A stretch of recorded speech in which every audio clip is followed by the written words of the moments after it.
بسم اللہ الرحمن الرحیم۔ السلام علیکم، ہمارے چینل میں خوش آمدید۔ پیاس سے میرا حلق شدید خشک ہو رہا تھا اور مجھے کھانسی چھڑنے والی تھی، لیکن ایک ہاتھ سے میں دوپٹہ اپنے منہ ٹھونسے اور دوسرے ہاتھ سے چھوٹی بہن کا منہ بند کیے پیٹی کے پیچھے دبکی ہوئی تھی۔ صحن میں چلتے قدموں کی دھمک اب کمرے کی طرف پڑ رہی تھی اور میرا دل اتنی زور سے دھڑک رہا تھا کہ پسلیاں توڑ کر باہر آ جائے گا۔ اچانک دروازہ دھاڑ سے کھلا۔ میرے ابو محمد انور اور امی زاہدہ بیگم کی شادی اتنی دھوم دھام کے ساتھ ہوئی تھی کہ سارا محلہ حیران رہ گیا تھا۔ حالانکہ دونوں کی دوسری شادی تھی اور دھوم دھام کا مطلب یہ نہ تھا کہ کوئی شاہانہ طرز کی شادی تھی یا رسموں پر بہت پیسے خرچ کیے گئے تھے۔ بس نکاح کے بعد سب کی چائے اور جلیبیوں کے ساتھ توازہ کی گئی تھی اور زاہدہ بیگم ساتھ والی گلی سے محمد انور کے گھر آ گئی تھی۔ دراصل اس شادی پر پورے محلے نے شرکت کی تھی اور دوستوں نے خوب ہلہ گلا کیا تھا، خوب ناچ گانا کیا۔ جہیز اور پری کے بغیر یہ انوکھی شادی تھی، کیونکہ میرے امی ابو ایسے ہی منفرد سوچ والے انسان تھے۔ دونوں کی پہلی شادیاں ناکام ہوئیں، لیکن اب دونوں یوں ملے جیسے یہ دونوں ایک دوسرے کے لیے ہی بنے ہوں۔ ہم جس بستی میں تھے وہ شہر کی کالونیوں میں سے تھوڑا ہٹ کر بنی ہوئی تھی۔ ابو رکشہ چلاتے تھے۔ گھر میں صرف 2 ہی لوگ تھے، محمد انور اور ان کی والدہ۔ اب تیسرے فرد کا اضافہ زاہدہ بیگم کی صورت میں ہوا۔ یوں مانو گویا چاند نکل آیا ہو۔ محمد انور کی ماں کو تو بیٹی مل گئی۔ یہ تینوں نفوس اپنی زندگی کی خوشیوں میں مگن تھے۔ وقت کا کام تو گزرنا ہے، 100 دن سرکنے لگے۔ گھر تھا ہی کتنا اور گھر کا کام ہوتا بھی کس قدر، جسے زاہدہ جھٹ پٹ نپٹا دیتی۔ پھر ان کے پاس فراخت ہی فراخت تھی۔ کبھی کسی کے ہاں چلی گئی ساس بہو تو کبھی کوئی ان کے ہاں آ گیا۔ محلے میں کئی گھروں میں مارکیٹ سے کام آتا تھا۔ زاہدہ نے بھی اپنی ساس سے مشورہ کیا، بلکہ اصرار کیا کہ اسے بھی کام دلوا دیا جائے تاکہ 4 پیسے ہی گھر میں آئیں۔ یوں زاہدہ گھر پر 2 کام کرنے لگی۔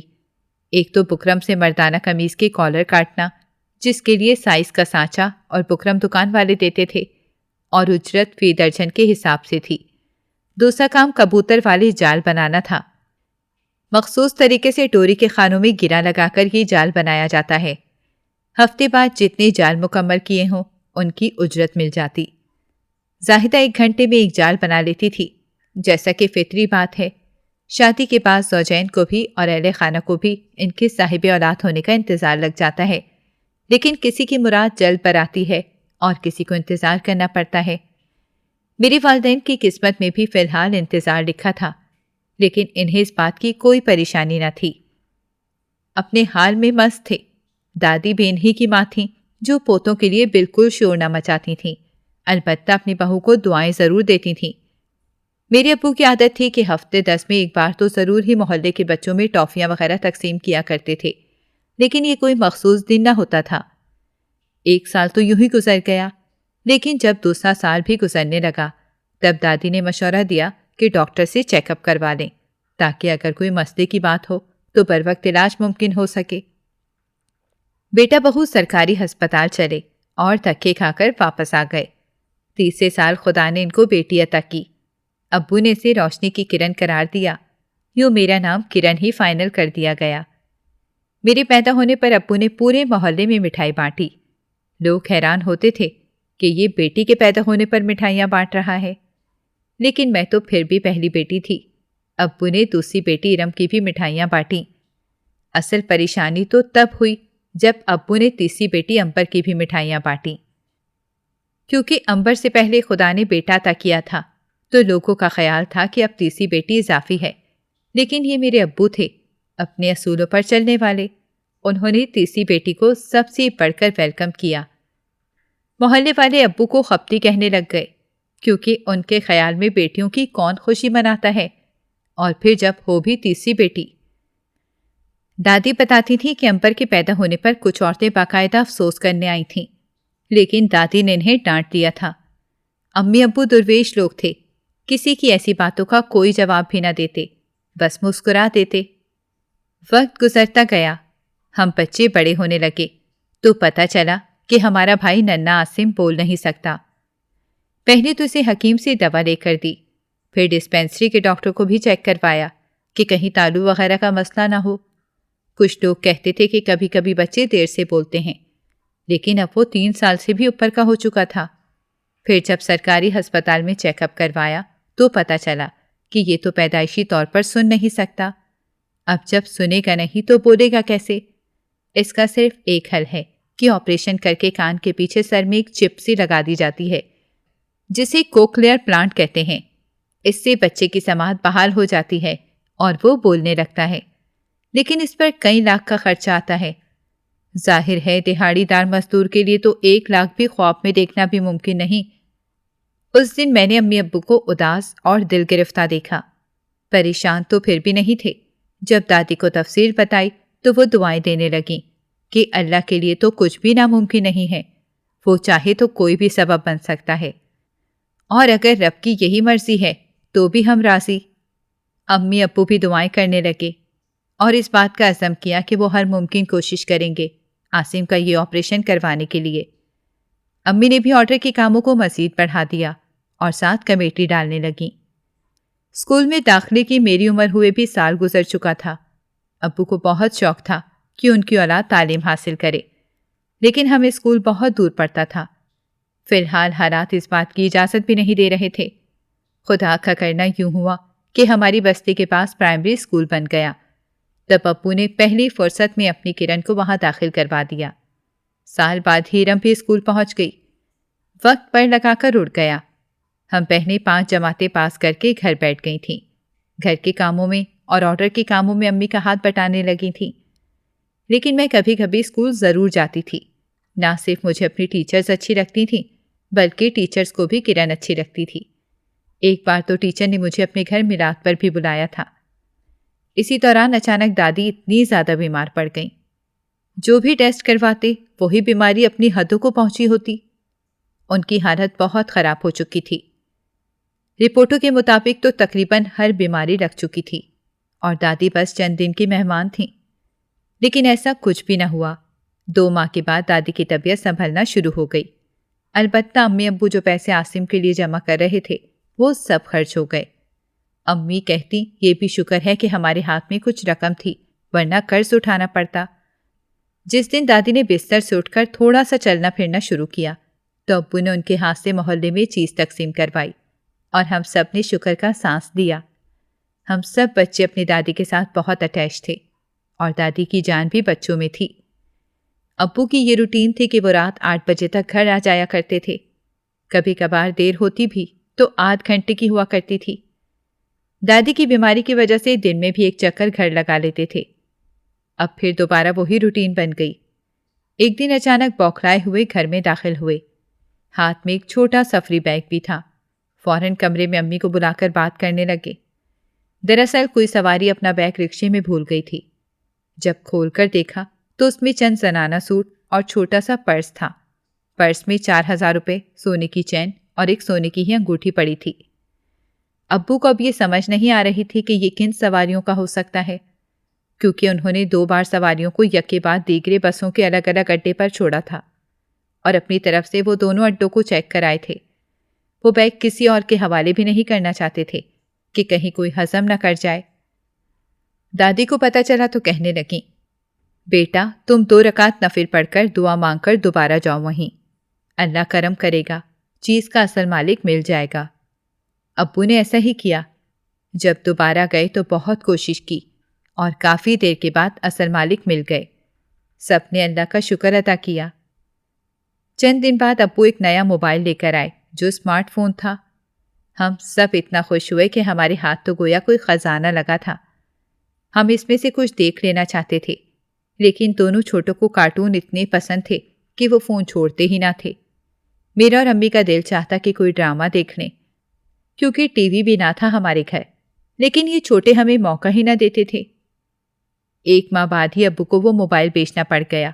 تب میں نے اپنے بہن بھائیوں کو خوب تنگ کیا کہ دیکھا مجھے نہیں دیتے تھے، اب مزہ آیا۔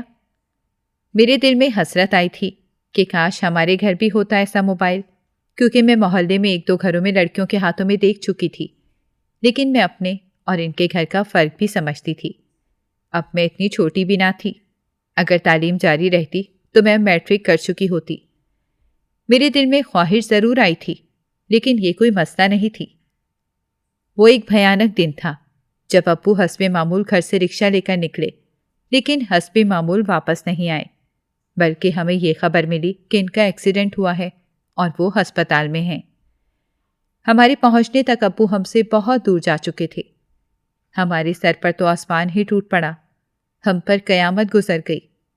کبھی ذرا سا بھی نہ ڈانٹنے والے باپ کا سایہ ہمارے سر سے اٹھ گیا تھا۔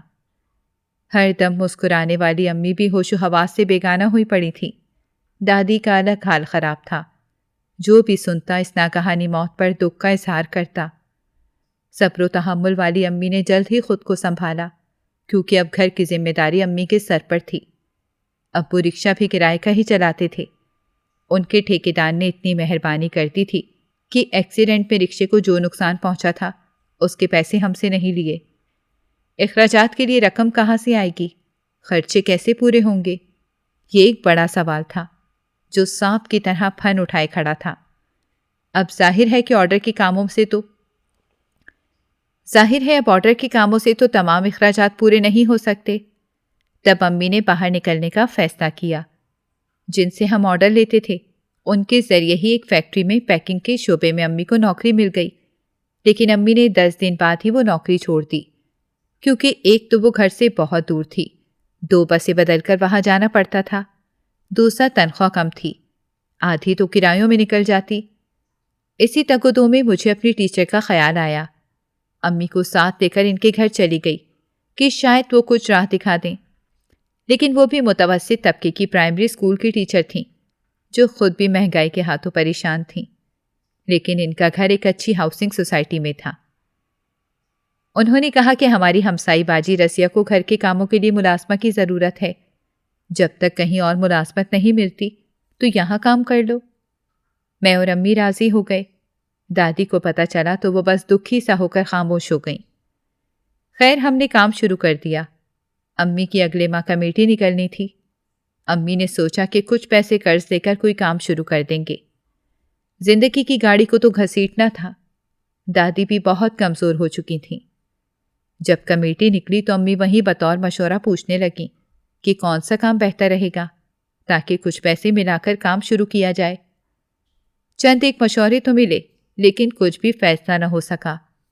اگلے دن باجی رضیہ کے گھر پر کام کرتے ہوئے امی سیڑھیوں سے پھسل کر گر گئیں اور ان کے کولے کی ہڈی کریک ہو گئی۔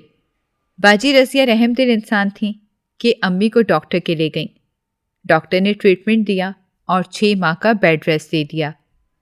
اس رات میں گھر آ کر بہت روئی کہ یہ کیسی آزمائش ہے، جس طرف کوشش کرتے ہیں راستہ بند ہو جاتا ہے۔ دادی نے مجھے یوں روتے دیکھا تو میرے پاس آ کر تسلی دینے لگیں، کہنے لگیں یہ سب دنوں کا ہیر پھیر ہے۔ خدا نے قرآن میں کہہ دیا ہے کہ وہ اپنے بندوں کو ان آزمائشوں سے گزارے گا، بس ہم نے ہمت سے کام لے کر یہ دن گزارنے ہیں۔ یہ وقت بھی گزر جائے گا، بس مایوس مت ہونا۔ مجھے اس وقت دادی کی کوئی بات اچھی نہیں لگ رہی تھی۔ امی کو بستر پر پڑے 4تھا دن گزرا تھا۔ میں ان کو اور دادی کو کھانا اور دوائی کھلا کر آئی۔ ارم امی کو دبا رہی تھی کہ وہ سو جائیں۔ رات کو وہی امی کے پاس سوتی تھی، میں دوسرے کمرے میں بہن بھائی کے ساتھ۔ اس رات عاصم بھی ضد کرنے لگا کہ امی کے پاس رہنا ہے، تو اسے ارم نے ساتھ سلا لیا۔ آدھی رات گزر چکی تھی، لیکن نیند میری آنکھوں سے بہت دور تھی۔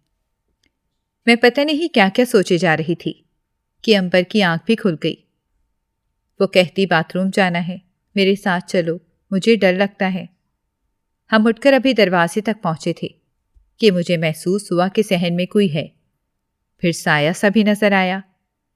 میں نے جلدی سے امبر کو پکڑ کر کھینچا اور ہم دونوں پیٹی کے پیچھے چھپ گئے۔ میں دل ہی دل میں اللہ کو پکارنے لگی کہ الہی ہماری حفاظت کرنا۔ صحن میں قدموں کی آواز پڑ رہی تھی۔ میں ایک ہاتھ سے اپنا دوپٹہ منہ میں ٹھونسے اور دوسرے ہاتھ سے بہن کا منہ بند رکھے پیٹی کے پیچھے دب کے پڑے تھے۔ دل بری طرح دھک دھک کر رہا تھا۔ مجھے یوں لگ رہا تھا کہ مجھے قے ہونے لگے گی۔ اچانک کمرے کا دروازہ دھاڑ سے کھلا۔ امبر پوری طرح مچلی، لیکن میں نے اسے قابو کر لیا۔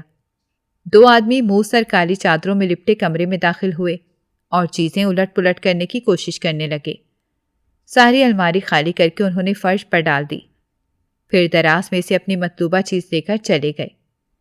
ان کے جانے کی واضح آواز سن کر بھی میری ہمت نہیں ہو رہی تھی کہ میں باہر نکلوں، حالانکہ مجھے ڈر لگا ہوا تھا کہ امی دادی سلامت ہوں۔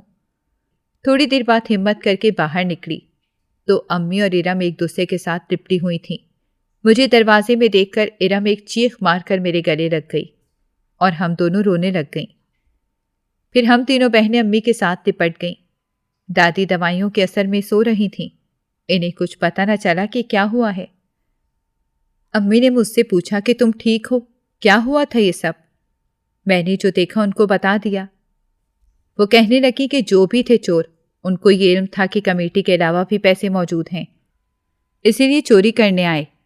یہ بات وہیں سے نکلی ہے جب میں کمیٹی لے کر آئی تھی۔ یہ بھی خدا کا شکر ہے کہ مال گیا ہے، ہم سب صحیح سلامت ہیں، ہمیں کوئی نقصان نہیں ہوا۔ یہ سن کر میں امی کی طرف دیکھتی رہ گئی کہ کیسے ہر بات میں سے شکر ادا کرنے کا پہلو نکال دیتی ہیں۔ صبح ہونے میں کم وقت تھا، ہم چیزیں سمیٹنے لگ گئے۔ اس کے بعد یوں تھک ہار کر سوئے جیسے پتہ نہیں کتنی مسافت طے کر کے آئے ہوں۔ صبح جب دادی کو بتایا تو انہیں بہت شوق لگا۔ اب ہمارے ہاتھ میں صرف 2 دن کے کھانے کے پیسے تھے۔ شکر تھا کہ دوائیاں پہلے ہی ہم لا چکے تھے۔ ہمارے گھر میں فاقے شروع ہو گئے تو میں نے اپنی ٹیچر اور باجی رضیہ کے گھر جا کر بات کی۔ وہ تو مجھے کام پر رکھنے کو تیار تھیں، لیکن امی مجھے اکیلے بھیجتے پریشان تھیں۔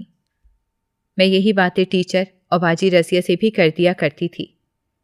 ایک دن کام پر جاتے ہوئے راستے میں مجھے لڑکے چھیڑنے لگے تو میں پریشان ہو کر کافی بول رہی تھی۔ باجی رضیہ کے بچے کہتے کہ تم آن لائن کام کر لو، اس میں گھر بیٹھ کر کما سکتا ہے بندہ۔ میں نے بڑے شوق سے تفصیل پوچھی تو ان کو بھی زیادہ معلوم نہ تھا، سوائے اس کے کہ انسان کے پاس اسمارٹ فون یا لیپ ٹاپ ہو۔ میں بس آہ بھر کر رہ گئی جب ٹیچر کے گھر جا کر یہی بات کی کہ کاش میرے پاس بھی کوئی فون ہوتا، میں آن لائن کام کر لیتی۔ یہ بات سن کر ٹیچر کا 5 سالہ بیٹا جلدی سے بولا، آئی فون لینا۔ مجھے سمجھ تو نہیں آئی، لیکن اس کا انداز اتنا کیوٹ تھا کہ مجھے ہنسی آ گئی۔ میری بات سن کر ٹیچر کہنے لگیں کہ ایک فیملی پہلے ادھر ہی رہتی تھی، پھر ان کے بچے آن لائن کام کرنے لگ گئے۔ اب ان کی انکم اتنی اچھی ہے کہ پوش علاقے میں شفٹ ہو گئے ہیں۔ میں تمہیں ان کے گھر لے جاؤں گی، تم ان سے سب سمجھ لینا۔ ٹیچر جلد ہی مجھے ان کے گھر لے گئیں۔ میں تو ان کا شاندار سا گھر دیکھ کر حیران رہ گئی۔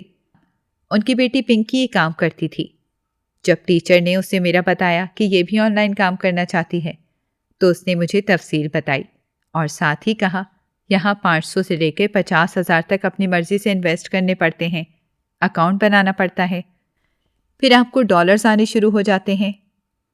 میں نے کہا کہ ہمارے پاس روٹی کھانے کے پیسے نہیں ہیں، موبائل تک نہیں ہے۔ پنکی نے کچھ سوچتے ہوئے کہا کہ ٹھیک ہے، تم 2 دن کے بعد میرے پاس آنا، میں تمہارے لیے کچھ سوچ کر رکھوں گی، لیکن رات کے وقت آنا۔ میں نے حامی بھر لی۔ ہم گھر آ گئے۔ سچی بات تو یہ تھی کہ شوق سی پنکی کو دیکھ کر اور اس کی باتیں سن کر میرا دل بالکل بھی مطمئن نہ تھا، بلکہ کچھ اضطراب کا شکار ہوا۔ ایک دن تو میں گھر میں کسی کو کچھ بتا ہی نہ سکی، پھر جب میں گھر کی حالت اور بہن بھائیوں کے چہرے دیکھتی تو میرا دل دہل جاتا۔ امی کی دوائی، دادی کی دوائی، آخر میں نے پنکی کے پاس جانے کا فیصلہ کر لیا۔ امی اور دادی کو بتایا کہ پنکی موبائل یا کمپیوٹر پر کوئی کام دلوائے گی۔ جب رات کے وقت جانے کا سنا تو دادی کہتی کہ اکیلی مت جاؤ، عاصم کو ہی ساتھ لے جاؤ۔ اگلے روز شام کے بعد میں عاصم کے ساتھ پنکی کے گھر روانہ ہوئی۔ ان کے گھر مہمان آئے ہوئے تھے، انہوں نے مجھے پنکی کے کمرے میں بھیج دیا۔ میں حیران رہ گئی کہ وہ بہت ماڈرن سا پارٹی ڈریس پہنے ہوئے تھی جس کے بازو نہیں تھے۔ وہ ہیڈ فون لگائے کمپیوٹر پر کسی سے بات کر رہی تھی۔ اس کے کمرے میں 2 لیپ ٹاپ پڑے تھے، جبکہ میز پر 3 فون۔ میں ہونک بنے کمرے کو، چیزوں کو اور پنکی کو دیکھ رہی تھی۔ ہر چیز پر ہی گلابی رنگ چھایا ہوا تھا۔ کمرے میں لائٹ بھی کم تھی اور جس کونے میں پنکی بیٹھی بات کر رہی تھی وہاں لائٹ مزید مدھم تھی۔ پنکی نے مجھے انتظار کرنے کو کہا۔ تقریباً آدھے گھنٹے بعد وہ آئی۔ اتنی دیر میں بیٹھی پریشان ہوتی رہی کہ نہ جانے کتنی دیر تک رکنا پڑے، پھر واپسی پر بہت رات ہو جائے گی۔ جب پنکی آئی تو اس نے مجھے ایک موبائل فون دیا اور کہا کہ تم نے جو کام کرنا ہے یہ سب اس میں انسٹال ہے۔ 3-4 دن تم روزانہ آنا اسی وقت تاکہ میں تمہیں سمجھا دوں۔ روزانہ اسی وقت آنا تو میرے لیے بہت مشکل تھا، لیکن جو آمدن مجھے بتائی گئی تھی اس کے لیے مجھے لازمی یہ سب کرنا ہی تھا۔ میں نے اقرار میں سر ہلایا اور فون لے کر واپس روانہ ہوئی۔ کالونی کے گیٹ پر گارڈ انکل نے روک کر نام پوچھا اور کالونی میں کس کے گھر آئے مجھے معلوم تھا کہ بڑی کالونی میں سیکیورٹی کی وجہ سے یہ سب پوچھا جاتا ہے۔ میں نے سب نوٹ کروا دیا۔ ہم گھر پہنچے تو عجیب سی تھکان طاری تھی۔ کل مجھے پھر اسی وقت جانا ہوگا، یہ سوچ کر مجھے ابھی سے غصہ آ رہا تھا۔ خیر اگلے 2-3 دن میں جاتی رہی۔ پنکی نے مجھے کام کرنے کا طریقہ سمجھایا، کمپنی کی ایپس، کام کو یہ لوگ ٹاسک یا پروجیکٹس کہتے تھے وہ کرنا بتایا۔ مجھے پہلا کام یہ ملا کہ ایک قدرتی مناظر کی ایک ویڈیو تھی، ساتھ ساتھ اسے اپنے الفاظ میں بیان کرنا۔ اسی طرح ایک ویڈیو میں لڑکی کو روتے دکھایا تو مجھے گلوگیر لہجہ بنانے کو کہا گیا۔ اب مجھے یہ سب کچھ دلچسپ بھی لگنے لگا تھا۔ میں حیران ہوتی تھی کہ یہ کیسے کام ہیں، لیکن مجھے نہیں معلوم تھا کہ یہ اصل کام نہیں ہے، یہ تو میری ٹریننگ ہو رہی ہے۔ اصل حیرانی کا جھٹکا تو مجھے تب لگا جب میری ان 2-3 ویڈیوز کے پیسے 5,000 روپے مجھے دیے گئے۔ یہ میری توقع سے زیادہ تھے۔ زیادہ خوشی اس بات کی ہوئی کہ پیسوں کے لیے مہینے بھر کا انتظار نہیں کرنا پڑا۔ جب گھر والوں کو پتہ چلا تو وہ بھی بہت خوش ہوئے۔ اس دوران پنکی کا رویہ میرے ساتھ کافی دوستانہ ہو چکا تھا، حالانکہ میں محتاط ہی رہتی تھی۔ ایک دن کہنے لگی، میں نے نیا مسکارا لیا ہے، میں تمہاری آنکھوں پر ٹرائی کر کے دیکھ لوں؟ میں مروت میں انکار نہ کر سکی، اور اس میں ایسی کوئی بات بھی نہ تھی کہ میں منع کرتی۔ میں پیاری تو تھی۔ اس نے ذرا سی نوک پلک سنواری تو میں حسین لگنے لگی۔ پنکی تو او مائی گاڈ کہہ کر اپنے گال پیٹنے لگی کہ تم کتنی پیاری ہو۔ ساتھ ہی اپنے موبائل کا کیمرہ آن کر کے مجھے دیا کہ دیکھو۔ جب میں نے خود کو دیکھا تو میں بھی کچھ حیران ہوئی۔ میں نے پوچھا، اب تو روزانہ آنے کی ضرورت نہیں ہے؟ پنکی نے کہا کہ نہیں، اب ضرورت نہیں ہے، جب میں کال کروں گی تب آ جانا۔ میں منہ دھو کر واپس گھر کو روانہ ہوئی۔ گارڈ انکل سے روزانہ ہی سلام دعا کے ساتھ کچھ نہ کچھ بات بھی ہو جاتی تھی۔ آج پوچھنے لگے کہ بیٹا، کیا تم اپنی والدہ کے ساتھ ہاؤسنگ سوسائٹی گئی ہو کبھی؟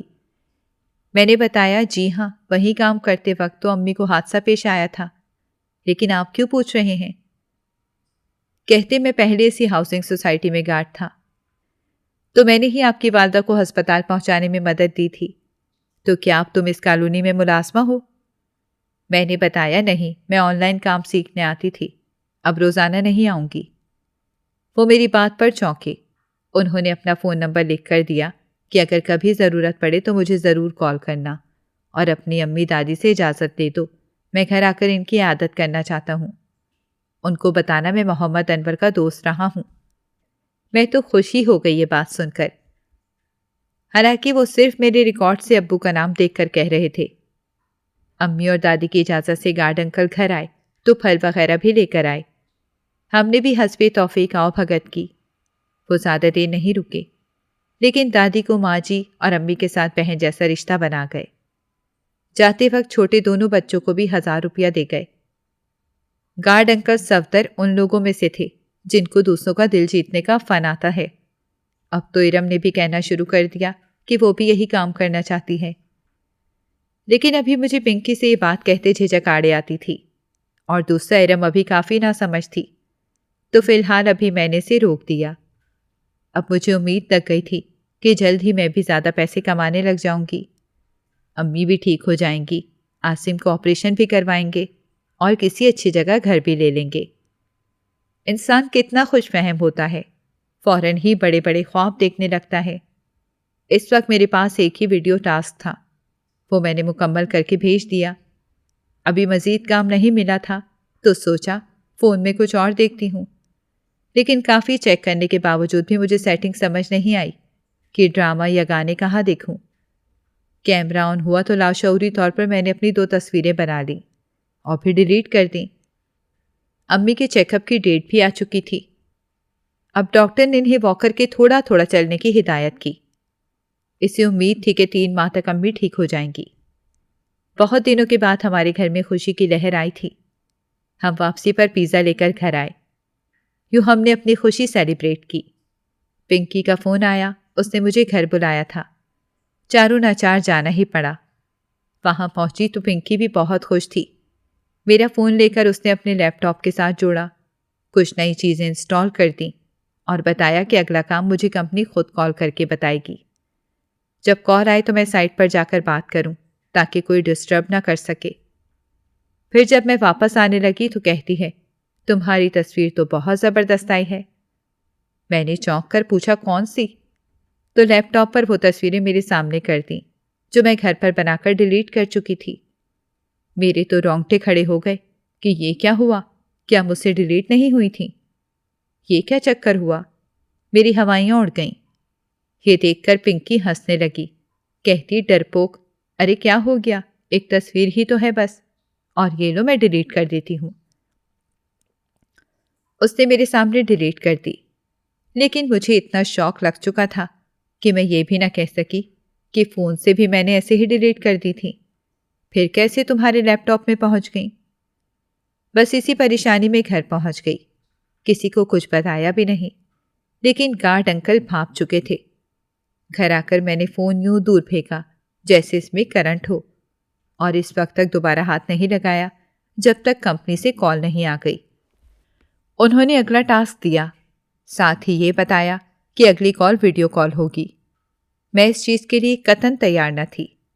اگلے دن پنکی سے جا کر بات کی تو کہتی، تمہاری طرف سے ویڈیو بند ہو جائے گی، صرف کال کرنے والا تم کو دکھائی دے گا، تم دوسری طرف نظر نہیں آؤ گی۔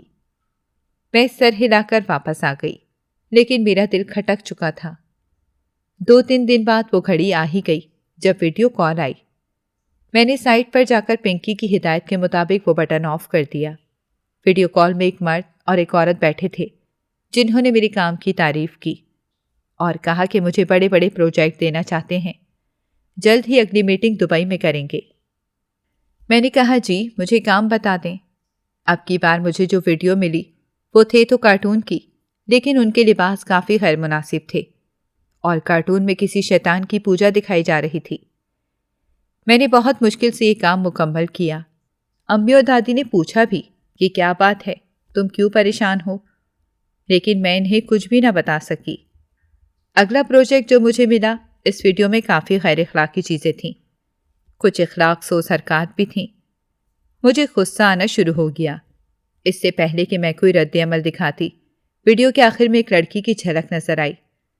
اسے دیکھ کر تو میرا اوپر کا سانس اوپر اور نیچے کا نیچا رہ گیا۔ میرے سر پر آسمان ٹوٹ پڑا، میں منجمد ہو کر رہ گئی۔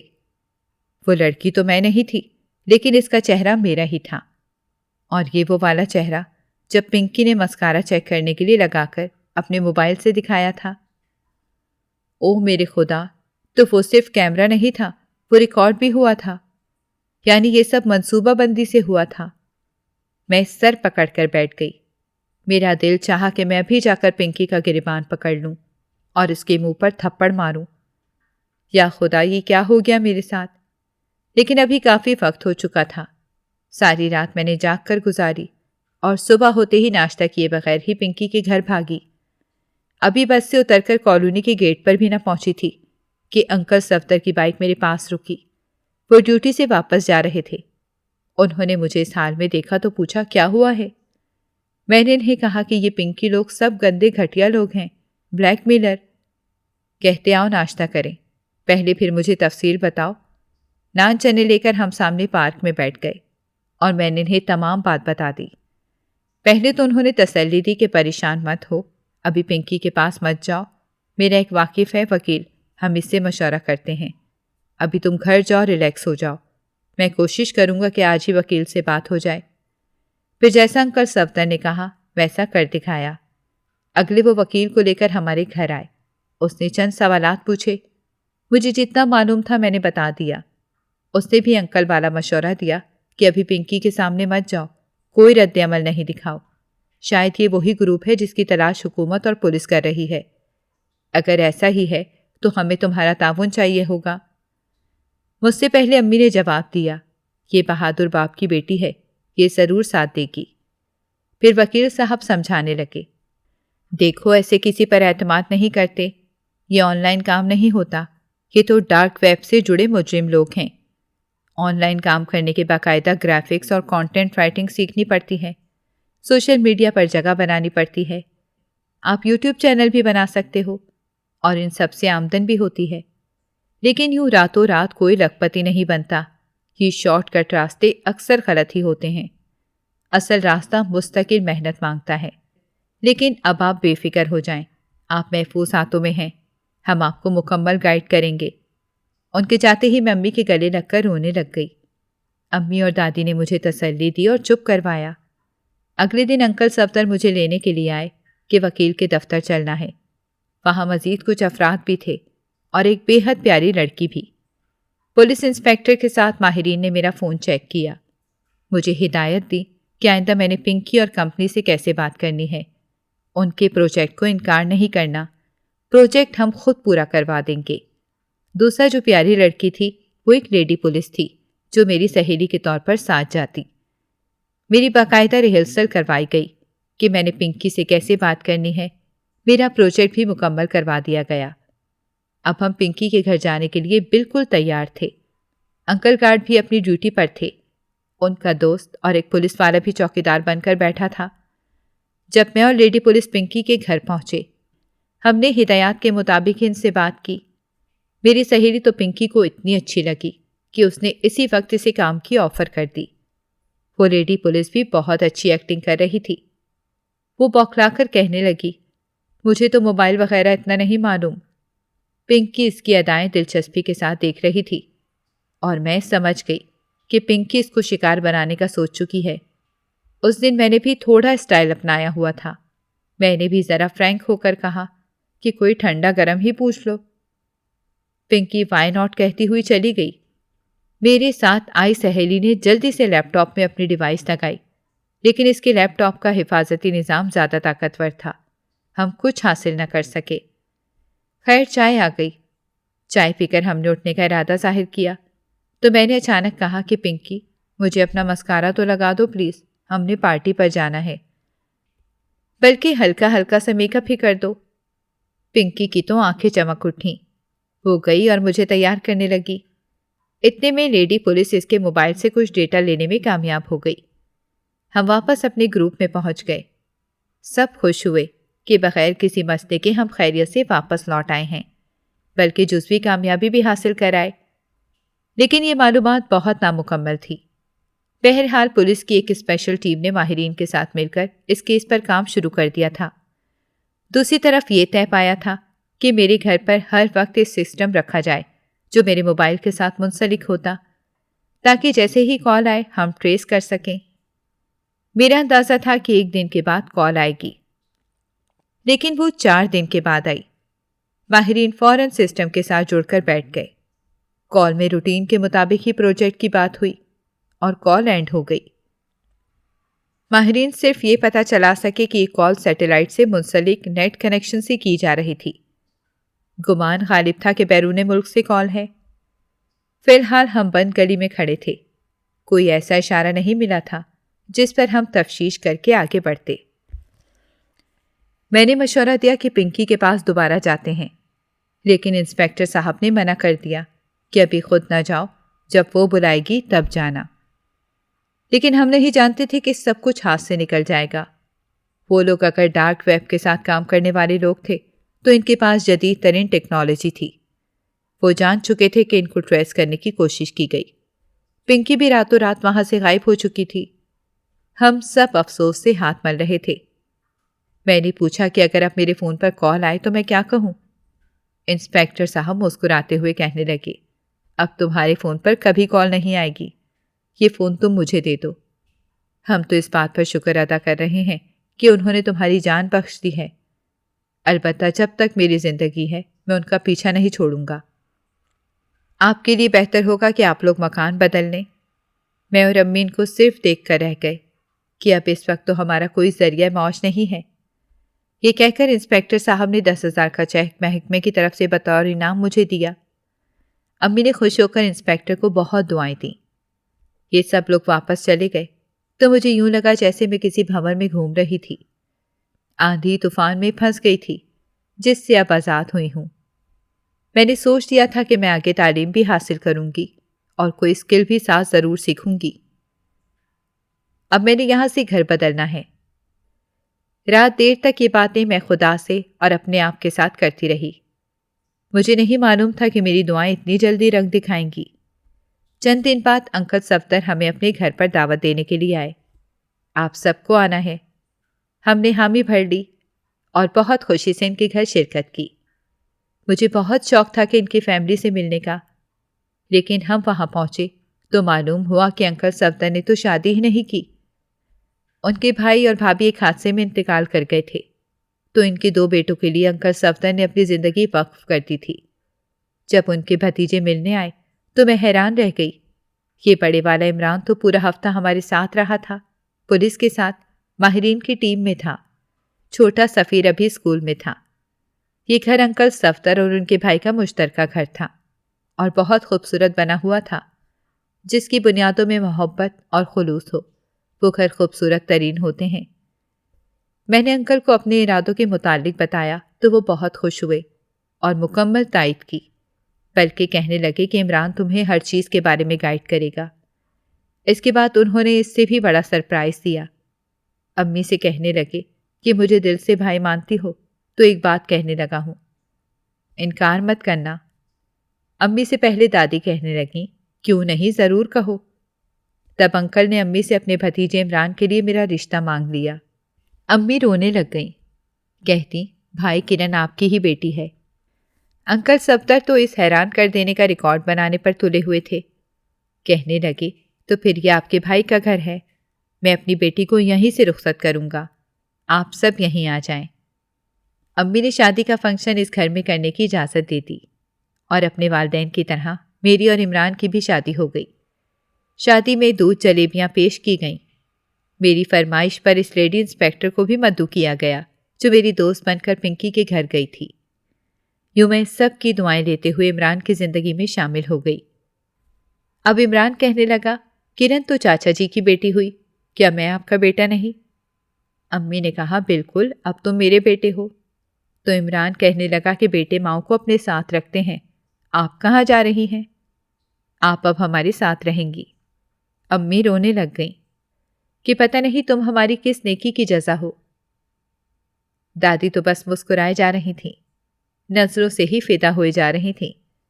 پھر جس دن امی، دادی، بہن بھائی سب مکمل طور پر میرے ساتھ شفٹ ہو گئے، وہ دن گویا عید کا دن تھا۔ انکل صفدر نے ہم بہنوں کی تعلیم کا سلسلہ بھی شروع کروایا اور عاصم کو بھی گونگے بہرے بچوں کے اسکول میں داخل کروایا۔ امی آرڈر کی کام چھوڑنا نہیں چاہتی تھیں۔ انکل صفدر نے ان کی اس خواہش کا بھی احترام کیا۔ یہ زندگی ایک خوبصورت موڑ لے کر آگے بڑھنے لگی۔ میں روزانہ یہ بات دہراتی کہ خدا کہتا ہے اگر تم شکر ادا کرو تو میں تم کو زیادہ نوازوں گا۔ وہ نعمت بڑھتی چلی جاتی ہے، اور میں انکل صفدر اور عمران جیسی نعمتوں سے نوازے جانے پر اللہ کا جتنا شکر ادا کروں وہ کم ہے۔ ناظرین، اگر آپ کو ہماری کہانی اچھی لگی ہے تو ویڈیو کو لائک کریں، شیئر کریں اور ہمارے چینل کو سبسکرائب کریں۔ اگلی ویڈیو تک اجازت دیں۔ اللہ حافظ۔